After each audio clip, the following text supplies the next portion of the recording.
Hey, hey, hello, leavers and believers and strugglers and everybody. Welcome to Leaving Hillsong. My name's Tanya and we are going to New York. Today we are meeting Gail and Nate. Gail is a Canadian and her fiance, Nate, is ex-Hillsong New York City. They run a podcast called Full Mutuality, and I had the pleasure of being interviewed by them not long ago.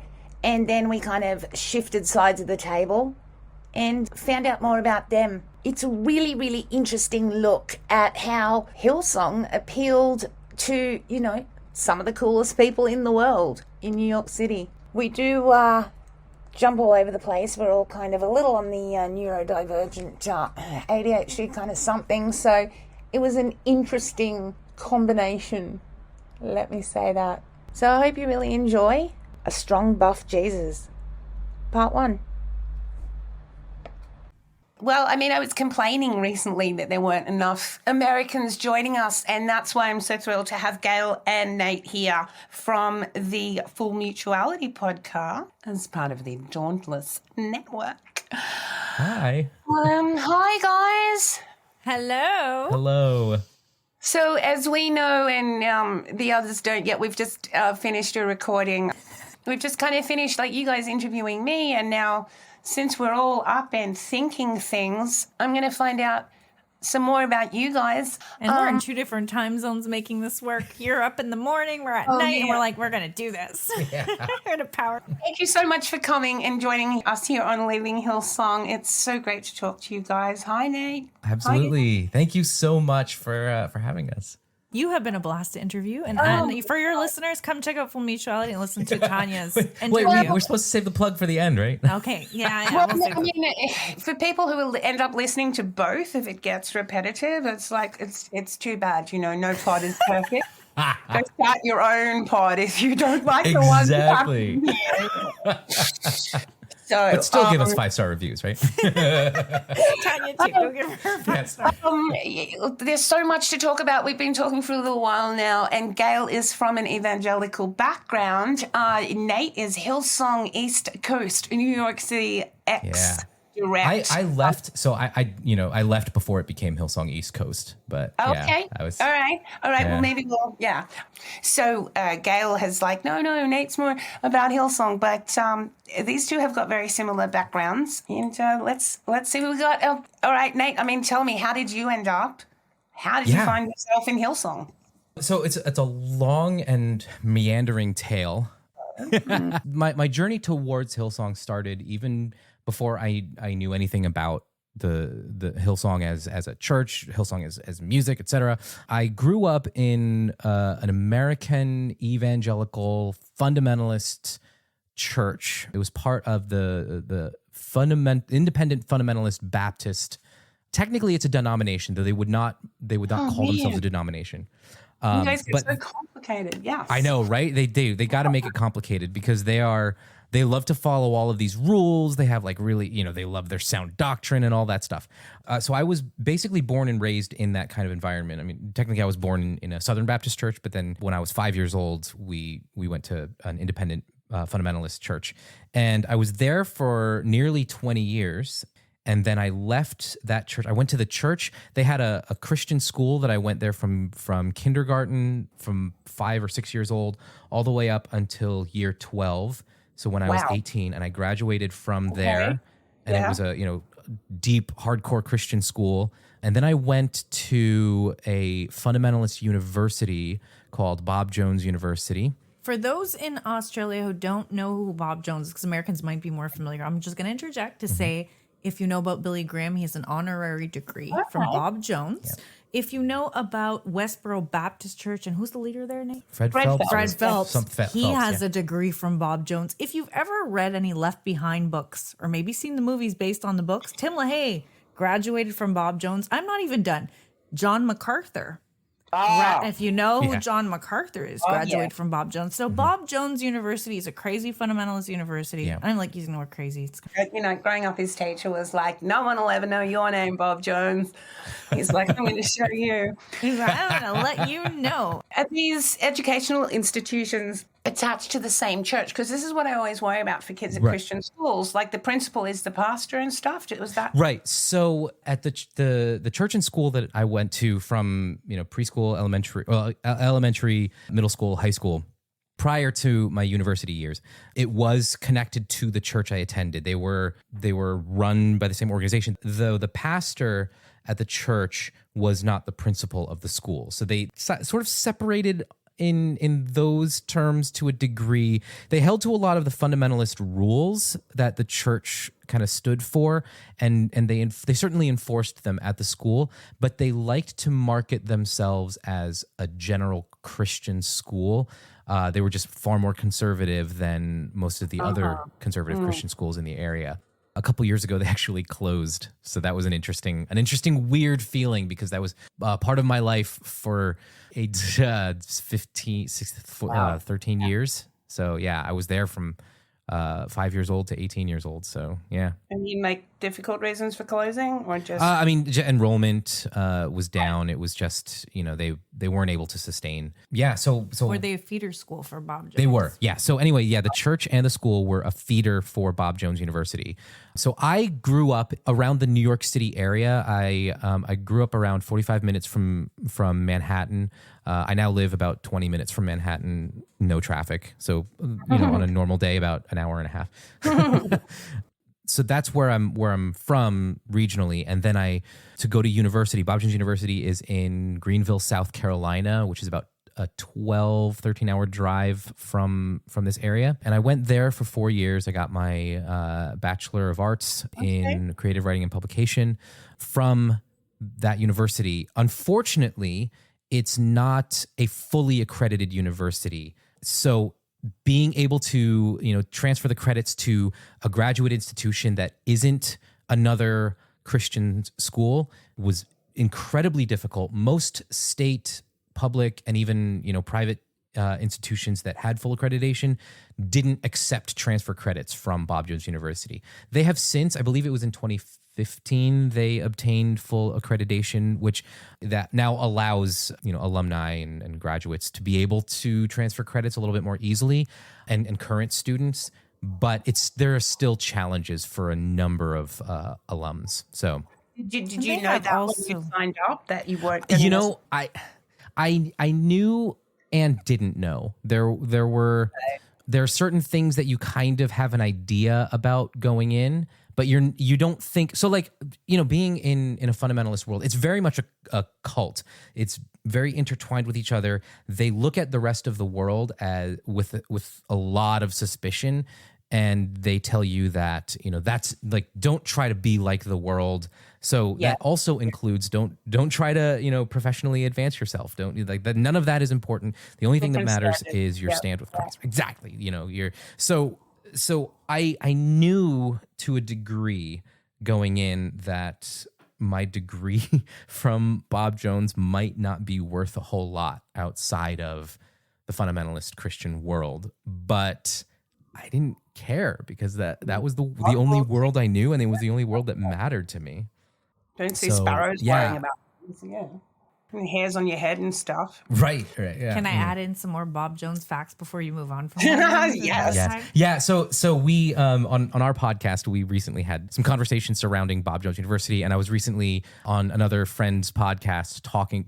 He has a podcast called Chapel Probation, where he takes a critical look at evangelical universities and institutions of quote unquote higher education, like Hillsong College. Hillsong College would be something I'm sure he'd be interested in tackling. So I was recently there on his podcast talking about Bob Jones, and so there's a lot of Gail has been listening, and we've been talking a lot about Bob Jones stuff. So she picked up a lot of Bob Jones factoids. American history is fascinating, and to know Bob Jones fought desegregation and was an institution that, like, a lot of Supreme Court rulings came down. Like, they almost lost tax accreditation they did. Because they wanted to keep segregation going. And they lost their educational tax exempt status because of the rules that they had against. Was it interracial dating? I don't think it was. No, it was their lack of admission of Black students. Amazing. And the rules surrounding, like when they finally acquiesced, the rules surrounding Black students' admission into Bob Jones. And then they continued a policy all the way up until the year 2000. They continued a policy of no interracial dating at all. In the year 2000. So they here is white evangelical Christianity for you in its many forms and flavors. Yeah. So what? So you can come to the college but don't date each other. You can pay exactly. Right. So you can.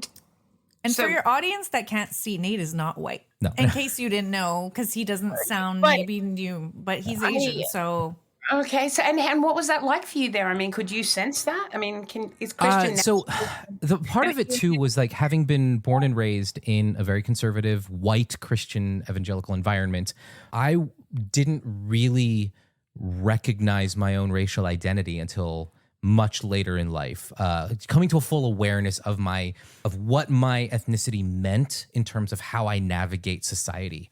That honestly didn't hit me until recent years. COVID probably. Well, COVID was certainly one of the big catalysts for me. But I think while I was there, I didn't really recognize it a whole lot, simply because the policy had been taken out a couple years before I arrived. But I did feel some of the repercussions of it. So like there was a girl that I went out with who had to get a permission slip signed saying that she was allowed by her parents to date somebody who wasn't white. Those people cannot see Tanya's face right now, but you all should see Tanya's expression listening to this right now. That was close to my expression when I heard Nate tell me the story. Yeah.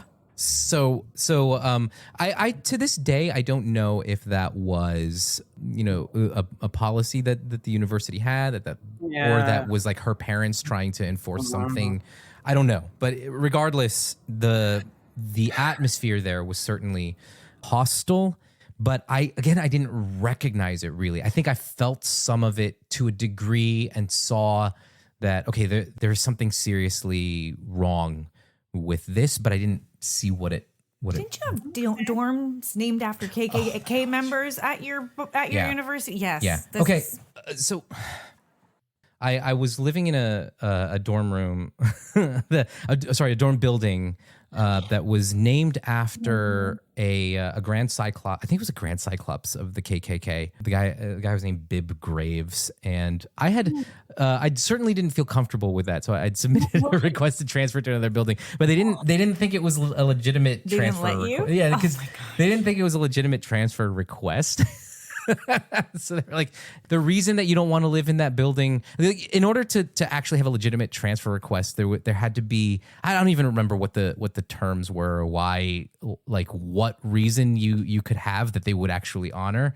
But the fact that your dorm building was named after a Grand Cyclops of the KKK, that didn't fly. And I felt like going around like calling yourself a Grand Cyclops or like a global senior interim. You know what I mean? It's that same kind of thing, isn't it? Yeah. Welcome to American evangelicalism. Yeah. Oh my God. Yeah. Wow.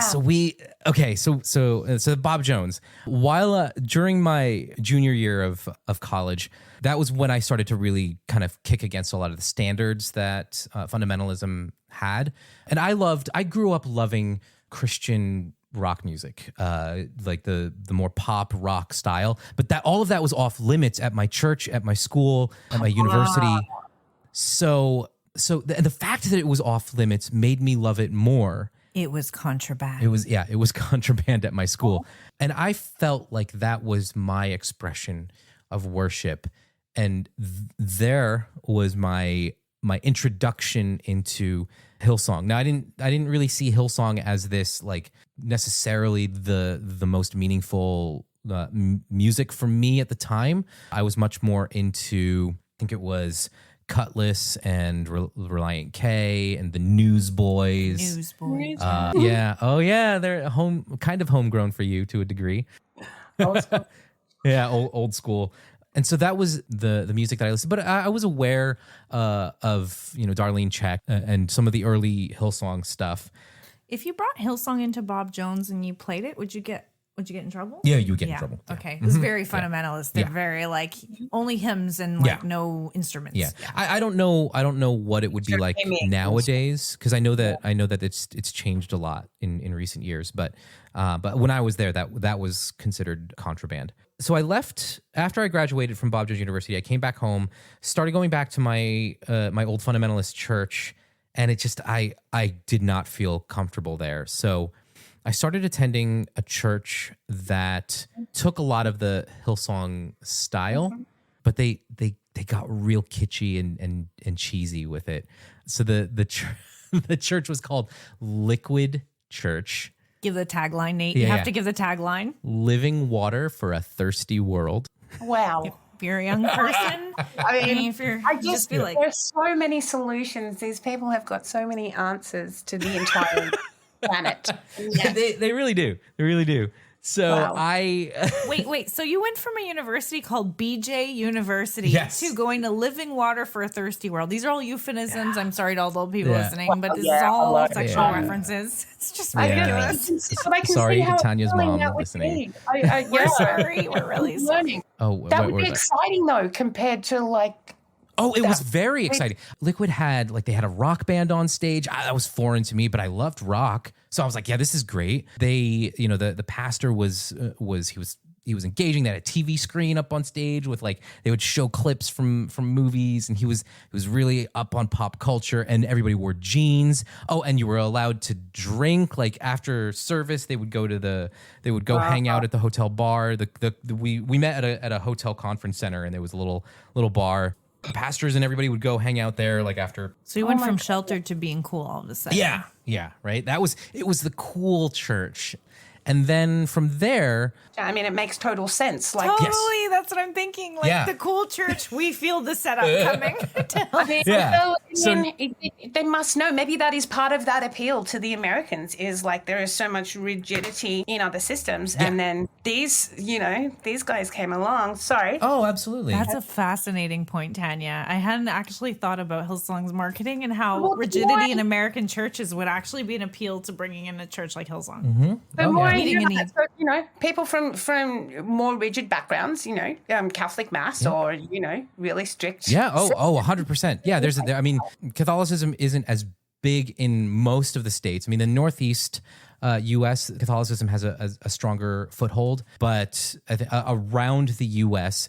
you have more of the kind of stodgy old Baptist vibe going. That's what I grew up with. So, and when I was at Liquid, that was my first exposure to Hillsong United, the band, and they came and they were touring the US. And did you go to a concert while you were at Liquid? Oh yeah, I went to multiple Hillsong United concerts, and then Hillsong Worship Band, they came to tour the US, and so every time they were in New York City, I would go. And what were they like? What was that like? That was so cool.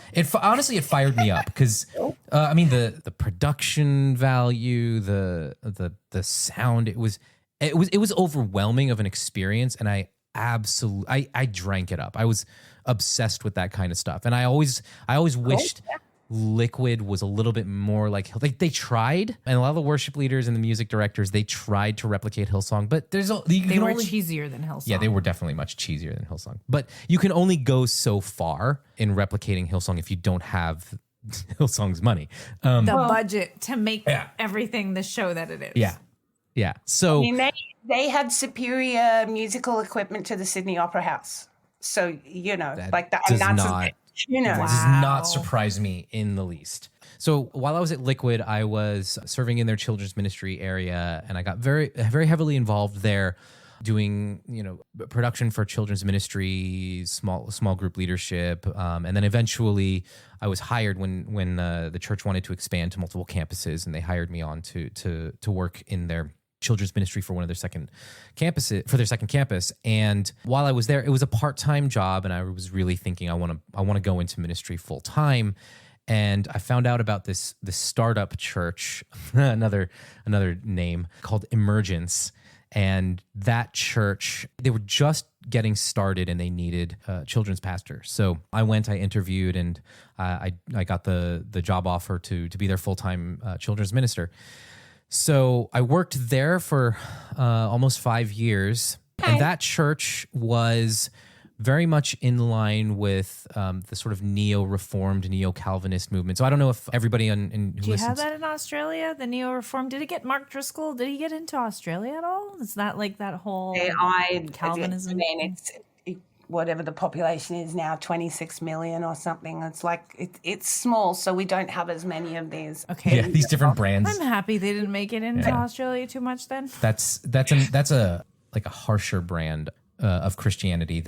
Some of the names that are attached to that world are guys like John Piper, Matt Chandler, Mark Driscoll. They love to preach like the macho man gospel. Like Driscoll is famous for talking about, like I wouldn't worship a Jesus that I could beat up.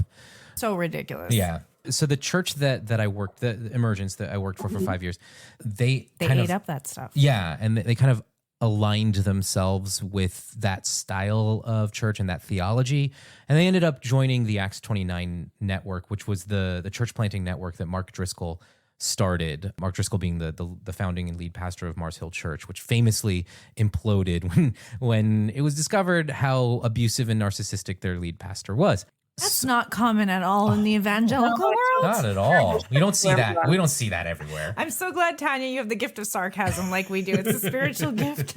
It was so unpredictable. It probably never happened again. Yeah. Oh no, it's not. We're not going to see it again. Last week with Matt Chandler, that was the last time. So I worked there for 5 years, and while I was there, so I drank Calvinist Kool-Aid for a little bit. What does that look like, Nate? Calvinist Kool-Aid? So that's like It tastes like. I mean, it tastes like wrath. Wrath of God, Wrath of judgment God. and sovereignty and hatred, and you sinful bad person that's just destined for hell. God hates you. You are totally and utterly depraved. Cannot think a right thought. A worm of a human. Yeah. These are expressions they like. Yeah, except for the grace. Were it not for the grace of God, you would be nothing but vermin. Worse than vermin. That's such an oppressive, horrible, like God hates you vibe to have to deal with all the time. Oh, yeah. I mean, I remember their Good Friday service. They sang a song, so the vibe at this church was like they didn't like Hills. They really did not like Hillsong. I wonder why and how that set you up for Hillsong later. Yeah. So the vibe at this church was like the post grunge, like just angsty hipster with like the big beard, and they like the Portland mountain man brewing lots of beer. And they loved to just the macho man Jesus gospel, right? And so I remember one Good Friday service. Sorry, WWE wrestling Jesus. Oh yeah, right? exactly. Yeah. wow. Yeah. So I'm like, this Jesus that was crucified. You imagine, like, I love that. I almost feel like they would imagine that Jesus beat up like 300 guys before they actually were able to nail him to the cross, because he was divinely. He wasn't a sissy man. He was a strong buff. Yeah, he threw that did cross like up. he didn't look like a girlfriend. Yeah. He he threw that cross up the hill like a javelin. 40 days in the wilderness. I'll do 40 years. Let's go. Right, I understand. But I'm not a challenge. I'm uncredited and stuff. Exactly. So this Good Friday service, there was a and this is how how they view themselves, how we were taught to view ourselves as people, as humans that God supposedly loves, right? They have this lyric in one of their songs that said, "Judas sold you for 30, I'd have done it for less." Wow. Like that. Yeah. I am the worst possible being in existence, and that's what they taught. So that's what you came out of. 2740. Like, how much less? Like, was it negotiable? Like, what?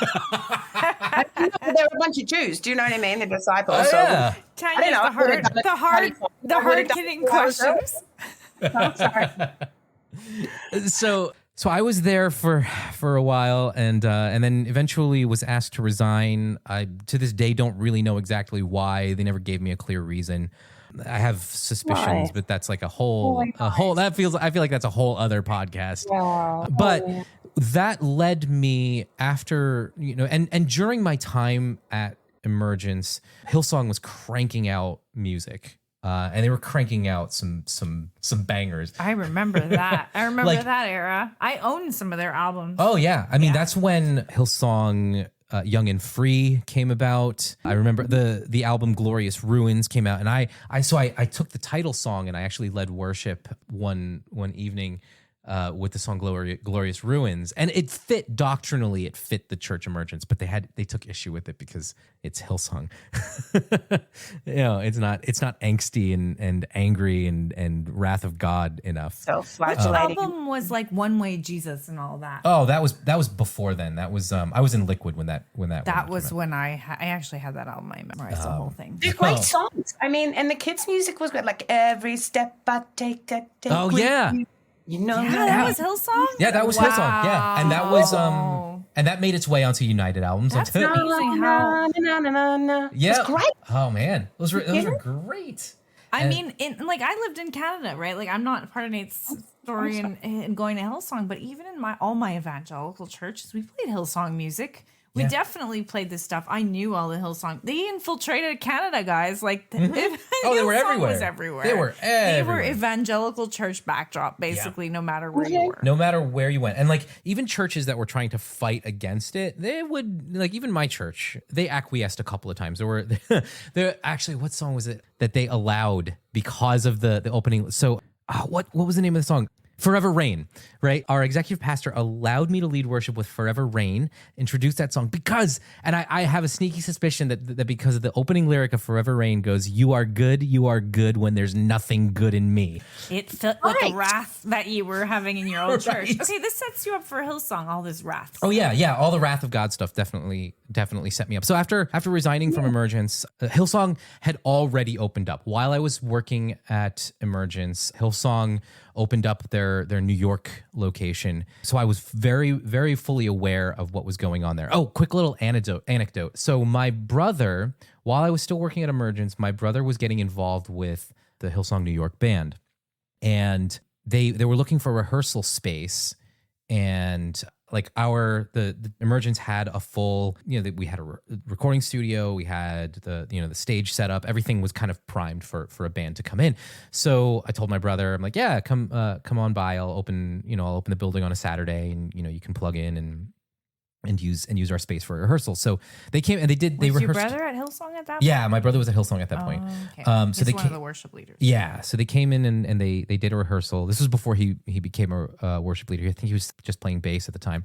And they came in and rehearsed, and they were rehearsing, and my brother sang it. My brother's got an incredible voice, and he was singing. It was the Young and Free song, that one that really tugs. It was their first album, and it really You can tugs at get it, your Nate. heartstrings. Oh, what was it?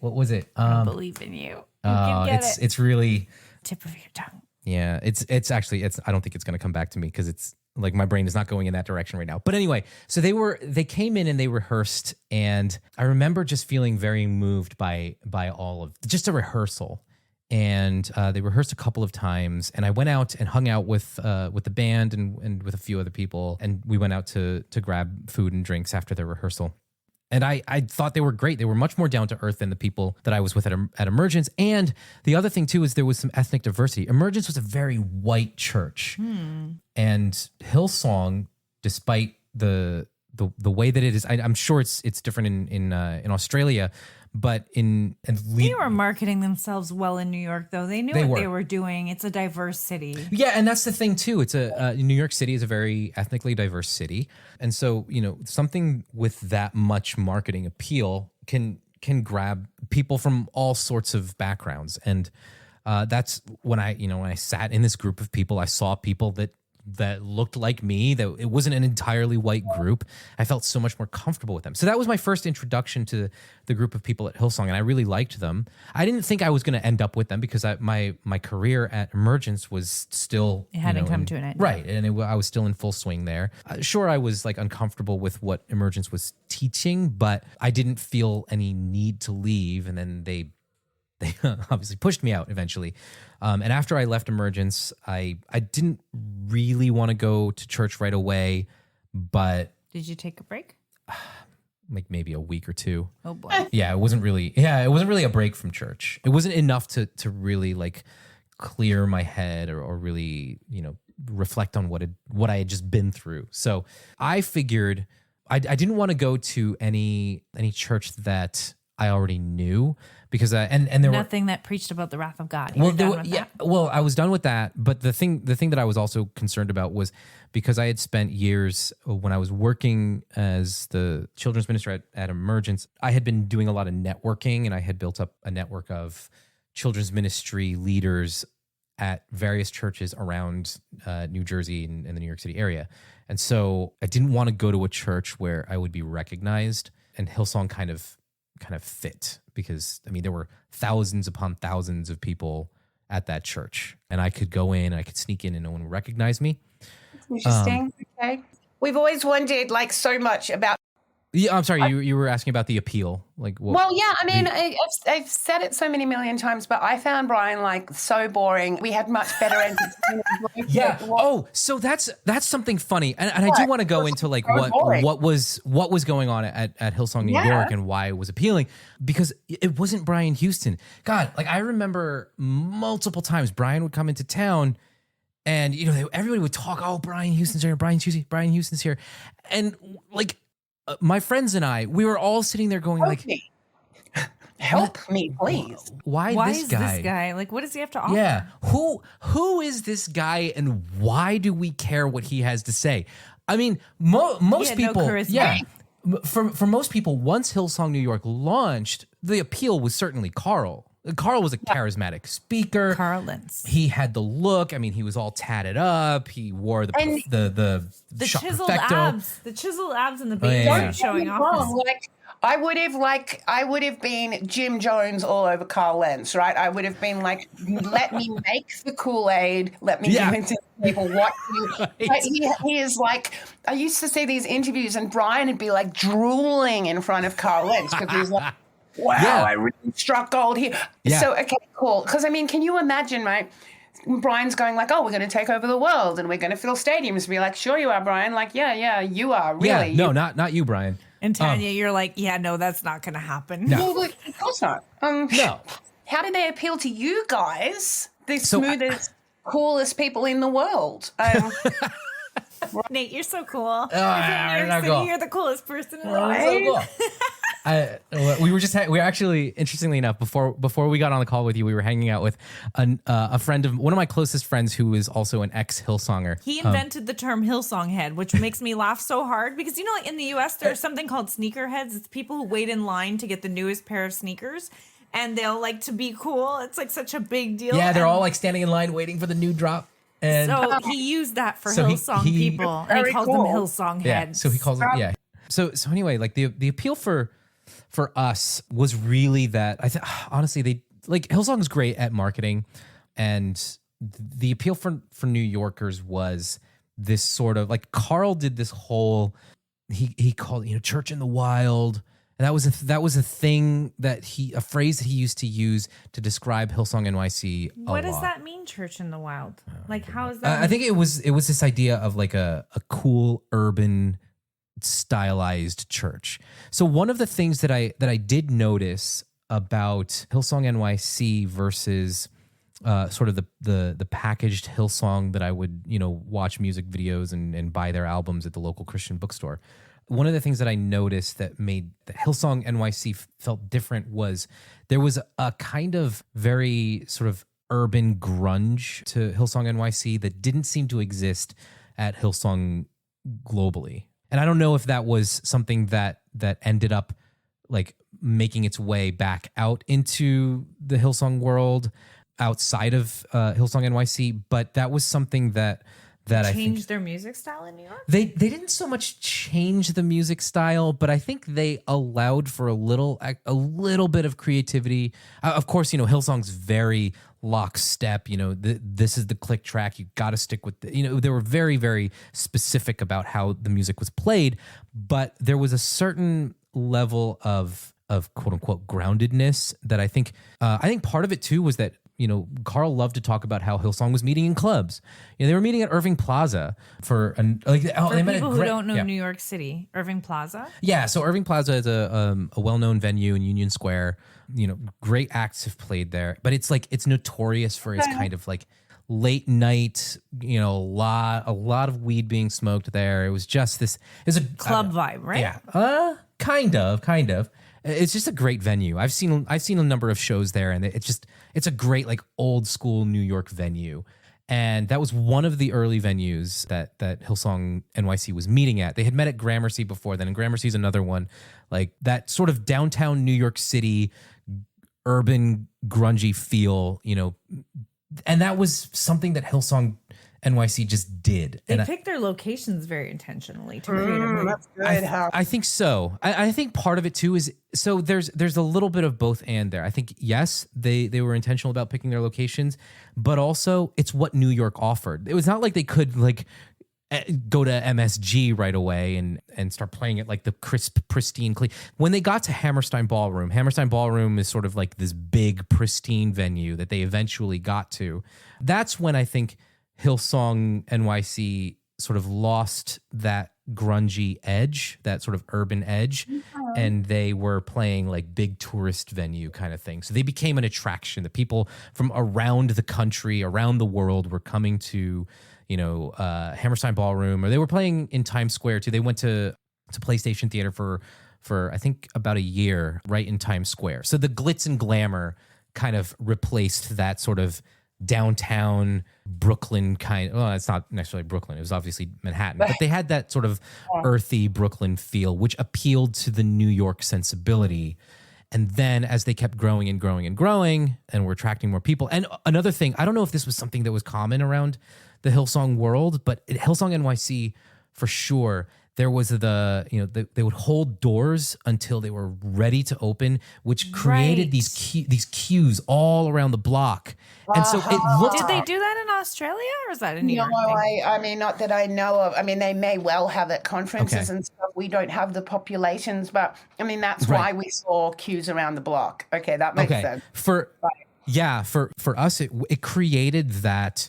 Club vibe, because People on the streets passing by were like, "What is this lineup? Who's playing here? That everyone's in line waiting for this." And that's it. Like one of the things about New York City and Montreal, there's this sort of like when there's a line outside of a venue, outside of a club, of a restaurant, they're like, "What is this?" There's place? this sense of like, what's going on there? Let's get in line. Let's see what's happening. This is a popular spot. Yeah, rarity. Because when you see a line, I mean, like on a weekend in New York City, you see a line, a lot of people like dressed like they're going to a concert, to a club, to some kind of meetup. Everybody wants to get in line. So people are like, oh yeah, get in line. So the line just keeps growing. And that was the appeal. And then you go in and it's this concert vibes. And then Carl comes out in his, shot perfecto jacket. And he's like, with that slick back hair that he had, eventually. And it was cool. How did you get there though? You didn't even specify. How did you land yourself there from emergence, from that stodgy, macho, God's wrath, and then you skip church for 2 weeks, and then you end up at Hillsong. How did that happen? I ended up at Hillsong because my brother was leading worship, and it was a large enough church that I could go there, and I felt like there was less of a risk of me running into somebody who would recognize me from my children's ministry network days. And that was a thing too. I kept going to bigger and bigger churches. So like the church I grew up in was max on a Sunday, 90 people. And then Liquid, at the time that I was attending Liquid, there were probably about 1,800 people. They were starting to hit that like mega church status. And then Emergence, our first Sunday when we launched, we had 1,100 people, and I think by the time I left, they were total at all their campuses and services, probably about 5,000. Liquid eventually reached, I think, 25,000 across all campuses. And Hillsong was way bigger than those. Did you feel like there was a safety in numbers? In my mind, there was a sense of safety in numbers. In terms of what kind of safety, like these people have got it right, or like. So like growing up in fundamentalism, ending up at being at a church that had like 90 people. And had so many rules, like you can't do anything and you get in trouble. Yeah. I started to feel like, okay, 90 people can be wrong, but 1,000 people, maybe 1,000 people, have figured it out. And then seeing that those 1,000 people were like connected to another like 15,000 people over there, and they were sharing resources. They were networking together. Their leaders were meeting and having conferences together. So then I end up at Hillsong, which has like, I think at the time I started attending, I think there were like 18,000 ish people at the Montclair campus, the Midtown campus, and the downtown campus combined. They were doing like 6 services in Midtown. So they had three different venues. And I'm wondering, Are they made up of people like you? Are they people from other churches? Or are they making converts on the streets of New York City? Is this? Oh, that's such a good Yeah, that's a very good question, because I believe particularly, so Montclair as a town. That's in New Jersey. Yeah, sorry, Montclair is outside of New York. Montclair is a suburb of New York City. We're about 20 minutes away from the city, and Montclair, it's a very progressive town. But one of the things about New Jersey and evangelicalism in New Jersey is that there's a lot of movement from one thing to the next. So Hillsong Montclair was not made up of Montclair people. It was made up of people from all over New Jersey who just couldn't afford to cross the river into New York City every time Hillsong had an event, which wasn't just Sunday. Of course, we had, Sunday services, Monday leadership meeting, Tuesday, I don't remember what was going on Tuesdays, Wednesday connect group, Thursday creative team night, Friday youth, Saturday it might be like, they kept you guys really busy. Did they do that in Australia? Was that part of your programming? Again, part of the standard cult kind of thing. Oh, absolutely, yeah, because you don't have time to like question. You don't have time to reflect. Or how long does it take? I mean, you've been trained your whole life to live this life. How long is it taking you before you walk into Hillsong, before you're doing your 6-7 days? Like how? I was at Hillsong for about a month before I signed up for a team. And I didn't want to get involved in a high profile team at the time. I just wanted to, I did greeting. I think I joined the greeter team or host team or something like that. Before you get back to greeting, Nate, I do want to cut you off. Can you explain why Hillsong was refreshing to you coming out of the background that you came from before? Oh, yeah. Because Hillsong, one of the things that Hillsong loved to emphasize was God's love. So going back a little bit to that Good Friday service, they had, the Emergence church service had that, wrath that like you're so sinful, Judas sold you for 30, I'd have done it for less. And then to go from that, what the stark contrast. My first Good Friday service at Hillsong, it was that Young and Free song. Finally, it came back to my mind. Sinking Deep. It was the chorus was like, love so deep. Wait, damn it, I don't remember it. But like it's really just the depth of God's love, right? Completely different message for you. Yeah. So what I was taking from their Good Friday service, which frankly, the sermon, take it or leave it. It was probably like Matt Barges, and he's a terrible boring, speaker. Boring, some boring ass white dude, mediocre white guy who, never was really trained in public speaking. He's just like, you look good in a leather jacket, go up on stage and preach. You know what I mean? You're still not narrowing it down. Mediocre white guys who weren't really trained in anything. Exactly. That's the entirety of Hillsong stuff. But the songs are about the love of God. Yeah, and that's what kind of. That's what, Oceans, right? Yeah. That's one that everybody knows, Oceans, and the love of God in that song. So I just got sucked into that. I mean, like the Glorious Ruins was a song that really hit me at that place because I was inundated with this wrath of God kind of, and they emphasized death. It was like death of Christ. Blood of Christ. Not at Hillsong. No. Oh yeah. Emergence. Right. That was their emphasis. So then I hear this song, Glorious Ruins, where it's let the ruins come to life. Right. And it's this sense of resurrection, of joy, of new life. So what year are we talking here, please? We're talking between 2011 and 2015. And how's everyone feeling about 9/11 at this point, 10 years later? Nate might have a lot of thoughts on 9/11 being a New Yorker. Yeah. But I mean, were they capitalizing on New Yorkers kind of picking themselves up from ruins, or I don't know? So I was still at Emergence on the 10-year anniversary. I didn't hit Hillsong until 2014. I didn't start attending Hillsong. I was paying attention to the opening of Hillsong Church, and my brother had started going there, and so I was trying to keep an eye on this church, and I was very interested because I loved the music so much. But I didn't start attending until 2014. But as far as like how and I obviously can't speak for every every New Yorker, but I think there's this feeling of we're over it. It's sort of like, yes, it's a national trauma, but I think there's this sense of parts of the country that are so far removed from us. They have a lot of opinions on it. Yeah, and they capitalize on it. And the other thing too is, New York City is a very diverse city, right? And one of the things that we've gotten really sick of is the Islamophobia that is coupled with the sort of loyalty to America in the aftermath of 9/11. But that's going on outside of New York City. It's not the vibe inside New York City. Right. I wouldn't be surprised if there was if they were using the Springsteen song as a backdrop. I mean, they've got like, I am what you say I am, and I'm like, does Eminem know? It's like, all those kind of things. That's right. Really, like, They're ripping off people's titles left, right, and center at Hillsong. That's so shocking. I have thoughts about music copying other music. There nothing. I don't feel like there's anything new. I mean, you have what's her face, that new artist who I actually really like her music, but she totally ripped off Paramore. But again, it's like ripping off is kind of.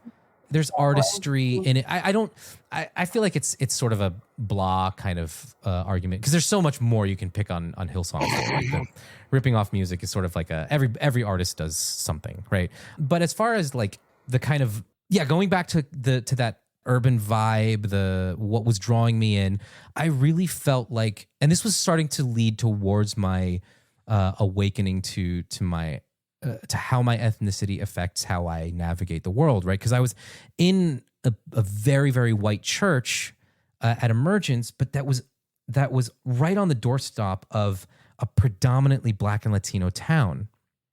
They didn't fit with their environment. Right. And you would think that if you want to, they love to talk about our mission-oriented church. Well, if you have such a mission and you want to be a part of your city, why the hell are you not reflecting the locality that you're in? You're so white. You have people traveling from like Pennsylvania to come to your church. Okay, but was Hillsong different? Yeah, Hillsong. So here's the thing about Hillsong NYC is that because of the branding, the marketing, they took over Times Square with that. When the No Other Name album came out, they put the things all over the Times Square billboards and yeah, your and so like clients paid for that, and like that's wow. Yeah. So like I definitely got this sense that the people in the seats and the people like that were greeting, that were milling around the venues.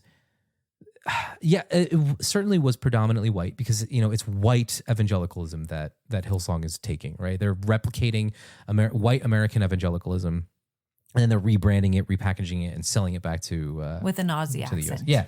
Yeah, with an Australian accent.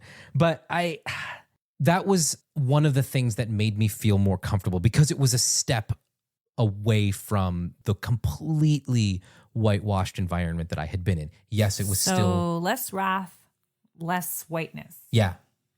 And that was what kind of pulled me in. So what's the kind of trajectory once you start on that leadership thing, and then I guess they get you to do just a little something extra and a little something extra? So like, thanks for bringing me back. My ADHD just has me on rabbit trails all over the place. So I joined the greeter team, and then I think at some point, like there were people that started to pick up on who I was and where I was coming from, and the fact that I had related to. Also who I was related to, and the fact that I had some production experience in previous lives, and I got connected to, and I had become friends with a guy who was kind of the lead of Hillsong's New Jersey creative operations at the time. He was the creative team lead at Montclair, and I became friends with him. And he kind of pulled me in and said, "Hey, we got this role that we really need. It's sort of this leadership role and we need somebody to fill it. And it was the creative producer at the time. And then they changed the title to service producer because they hired somebody and called them creative producer. So then I ended up producing their Sunday services, which was a lot of That just was like, quite an experience for you. yeah. That's where, I had my eyes open to some of the green room stuff. Right. I was... Okay. Like what, say? You mean? Tell us your green room experiences. So there was one, quite a few times being up in the pastor's green room and just kind of seeing what was in there. Like the band green room, the creative green room had like, a box of Joe, donuts, like a box of donuts from Dunkin'. Nothing that special. And they would crowd like, 50 or 60 people into this green room. The band, production staff, everybody was just kind of packed into the band / production green room. And then there was the pastor's green room. And the pastor's green room was never that crowded. It was like, dimly lit with some atmosphere, and they had an espresso machine. They had, freshly hard-boiled eggs, freshly cut fruit, hand-cut fruit, fresh flowers, like in a vase. Tanya, did you guys have green rooms in Australia? I'm wondering if that was a New York thing. I mean, I don't know the extent. Obviously, if when they had conference internationally, there would have been all that kind of stuff, but there is nothing like. Oh yeah, I saw that for sure. Yeah. When conference came to New Jersey, I was volunteering, and that was like a whole thing. That was huge for you. Conference, like fresh flowers, or like what is it? You got something against flowers? What? Yeah, I hate flowers. He's like, ew, flowers. No, this is my issue. Okay, so what it was that the pastors had these incredibly just posh, like lavish, comforted lives, which I, at the time I didn't really think about. I was like, ooh, the pastors, and they had like Fiji water bottles in the little mini fridges in the room, and I used to like when the sermon was going on, that was like a perfect opportunity to like sneak up into the pastor's green room and grab an espresso or something, or steal. How did you get into there? Did you have like some special backstage pass or something? Yeah. So as a producer, so as a service producer, I have my morning meeting with the various creative teams. So whether it was video production, the music director, and then the music director and I would go up to the pastor's green room to meet with the pastors, the preacher of the day, the MCs, and the events team lead. And we would kind of walk through the service and the elements of the service and kind of just plan everything out. And, if there were any, specific slides that the pastor wanted the video team to put up on the screen, all of that stuff. And we would have that little meeting because, God forbid the pastor actually goes and talks to a video switcher himself. So, I mean, if we're talking the big names here, are you rubbing shoulders with the big boys at this point? Is that? Not the big boys. I mean, like the Paul, the guys who fathom themselves to be big boys. Yeah, they all do. Yeah, everybody fancies themselves on their way up. Thought that'd do us for a bit of a cliffhanger for this week. Now, there's a lot coming up. Speaking of New York, there will be a Vanity Fair documentary series, 2 parts, May 19. I guess that takes us into Saturday, Australia time. I hadn't thought about that. Then a week after that, another 2 episodes. And one of the writers said to me, we've made a phenomenal series. And for them to say that, I was like, okay. There's a trailer floating around with Carl himself in it, talking about, making mistakes and stuff. So there's a lot of controversy and conjecture all around. Of course, yours truly is a part of that. So here we go. Keep an eye, as always, on social media, please, to get any updates. There's just so much going on. Trying to keep up with it all. Please send your feedback, your messages. They're awesome. You're awesome. Be kind to yourselves. It's all going to come dredging up again if we can find a way, and I will, to watch this down here, wherever we are in this place. This island, marooned.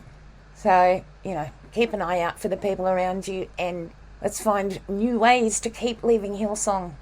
Part 2 will be out as soon as possible. And we'll talk then. Bye.